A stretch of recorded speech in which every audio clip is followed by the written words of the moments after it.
What's up guys, welcome to my computer science teacher channel. Today I'm going to be teaching you how to program your PowerPoints using Visual Basic, and it's really cool, it's really fun, you're really going to enjoy it.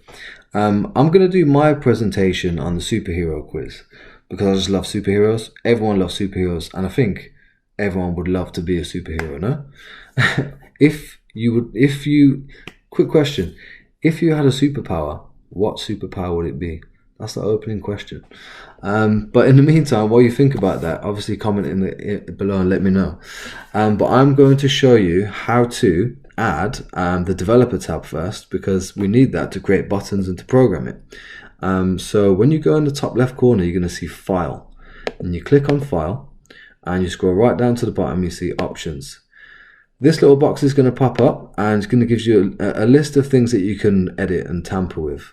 And I'm going to click on Customize Ribbon. Then on the right hand side, you're going to see all these little red ticks, but there's one that's not ticked, and that is Developer. So when I click on that, magic. See, I'm like a superhero. See, I can make things just appear. Anyway, I'm going to go to Developer now and click on it, and you've got all these options at the top, which is great, right? The one that we're going to be using today is the command button. So I'm going to click on the command button, I'm going to draw my command button, and then there you see my button will appear. And it says command button 1 on there, and I don't really want it to say that. I want it to say click here or something like that. So I right click on it, command button object, and click on edit. I want to delete that text, and I'll say click here. And there's my button created. And if I go to the slideshow mode and click on the little slideshow icon, I can click on it, but obviously nothing happens yet because I haven't programmed it. I'm going to program it in a second. I just want to make it look a little bit more, I don't know, look a little bit better.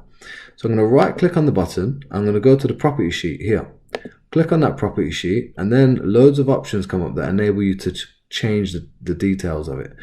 Firstly, I want to change the background color. So I'm going to click on that little icon, the little arrow next to it. I'm going to go to the palette and I'm going to make it red. Yeah, I don't know, maybe a darker red to kind of match the presentation a bit more. Yeah, and I'm going to have to go for white writing now just to match my theme. So you see 4 color. I'm going to click on that and I'm going to go to palette again. I'm going to choose white. Now there's loads of other options that you can click on. You can actually change the font, and you know, you can go here and you can change the text again if you want. And there's lots of things you can do with it. So I'll let you have a play around with it if you want. I'm going to close that for now. I'm going to get to the important part, which is the programming. This is where you become a programmer, guys. So I'm going to double click on this button now. And what's going to appear is the section, this whole section here allows me to code. And I've got like a little sub program that allows me to do things if I click on the button. Yeah, that's why it says click command button 1. Because if I click on command button 1, this is going to happen, right? So I'm going to type in MsgBox, which is short for MsgBox. I'm going to open my brackets and close my brackets. Then I'm going to open and close my quotation marks. I'm going to write something in there that I want it to pop up and say when I click on that button. So I'm going to say, welcome to the superhero one word, superhero quiz. That's it. I'm going to just let it say that, simple. I'm going to close this down because I finished coding. I'm going to go and test it now. So I click on that little slideshow button at the bottom, and then you'll see it says click here. So I'm going to click there. It says welcome to the superhero quiz. Welcome, guys. We're going to get started on this right now. So when I click OK, nothing happens, but I'm going to change that because I actually want it to do some other stuff. So I actually want it to go to the next slide automatically, but as you can see, I don't have one. On the left hand side, you can see I only have one slide. So if I right click on this little gray area on the left hand side and click on new slide, I can now add a question. So my question could be, who is the strongest superhero in the galaxy? I'm going to say galaxy. I was going to say world, but I reckon galaxy sounds a little bit more. I keep doing this, don't I? Superhero is one word. What is wrong with you? This is why I'm a computer science teacher, not an English teacher. Anyway, moving forward, I have created that slide just so I know that this program is going to work when I go to the next slide. So I'm going to go back to my intro slide. I'm going to double click on this button, I'm actually going to write another message box underneath, MsgBox, open and close the brackets with quotation marks, and then say click to start. And then underneath that, I'm going to type in the code that makes me move to the next slide automatically. So if my code is SlideShowWindows, open the brackets, 1, close the brackets, View.Next.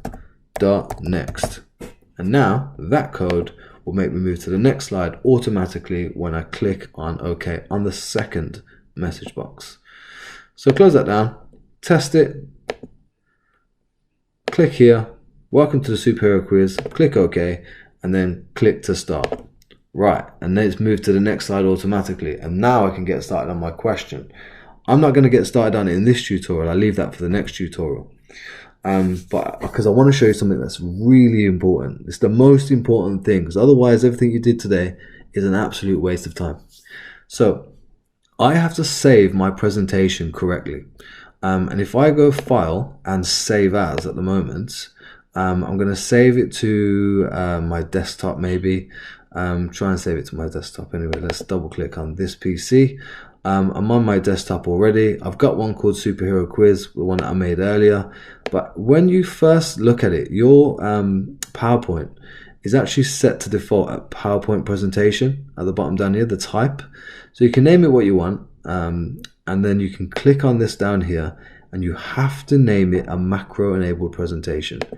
If you don't do that, and you close your work, you save it normally and close your work and open it again, all your code will disappear.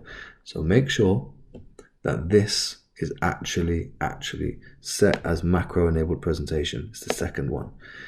Click on save, and now I'm all good. Now I can just close it down, open it up again, make sure it's working, and it's good. So if you like this content, please give it a try. Like it, subscribe. There's going to be plenty of stuff like this coming up in the next tutorial where I'll show you actually how to make this question. Okay, bring it on guys, come on, let's see what you've got, let's see what you're made of.